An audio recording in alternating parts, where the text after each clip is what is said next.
This is a football show bringing you details of a somewhat unusual Champions League draw, but it all got there in the end. So let's take you through what happened.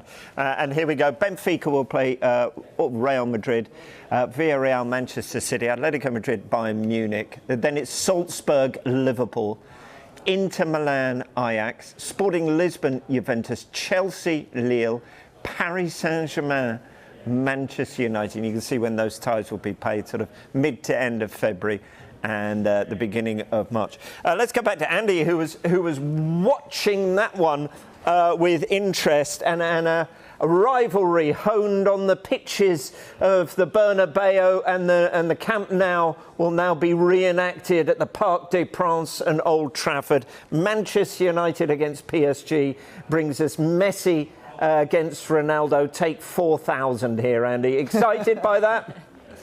Yeah, I am. I think it'll be really interesting. I think it's a decent draw for Manchester United as well, as I said at the top.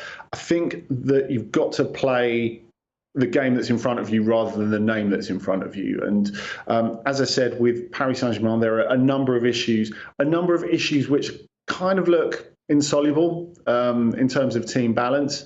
There's still the Sergio Ramos thing.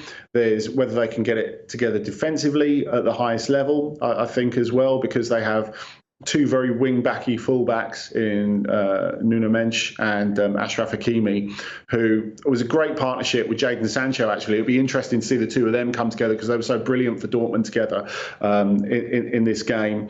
Neither of them have been quite as happy apart, actually. It's taken a bit of adjustment because they work together so brilliantly. But Hakimi's struggled after a really good start as well. And I guess the question is, when will be the decisive contribution? Because you wouldn't back at all against either Messi or Ronaldo having a decisive contribution in this, but you don't expect them to be involved the whole time. So it's a duel at distance, really, because they're more reliant on other players bringing them into the game. Messi is quite reliant on Mbappe doing that already. Ronaldo, of course, we've talked about his role with United to death over the last couple of months since he's come back to the Premier League. So I'm sure one of them will have a big say in it, but after everyone else has done the hard graft for them. Yeah.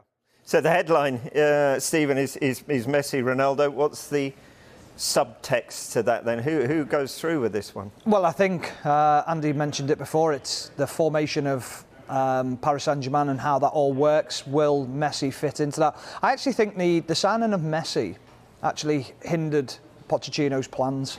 I think he was happy with Neymar and with Mbappe up front, and then he could have altered his midfield and around it. And when a player gets put on your doorstep and it's like, right, you'll get Messi. Great name, fantastic name, but is he what they needed at that point in time? I'm still not so sure it was. And then I look at Manchester United and look at that side of things, and yourself, Ralph Rangnick. Now, we've seen a great performance from them, a poor performance from them against Norwich, and then an indifferent one in between the Champions League. And you look at it now and you go, where are they going to be in February? They could be brilliant in February, where everything's clicking into gear, they're pressing, it's great to watch, and the football's brilliant. Or we could be in a situation where we're saying, who's going to be the replacement? Pochettino is still getting linked with Manchester United now. And is it that game again where Pochettino's brought back up to life, and is he going to be the future Manchester United manager, or is there something else along the way? So there's so many stories that are going to take place between now and February because of the amount of time that you've got between it. Manchester United could be in a fantastic position, or they could be really struggling again. That's the thing, we're talking about them here and now, aren't we? And we're saying, well, new managers come in, new style, new way of playing. But how's that going to change by February? I think Paris Saint-Germain beat them now. Yeah. But in February, we could see something different. Something completely different.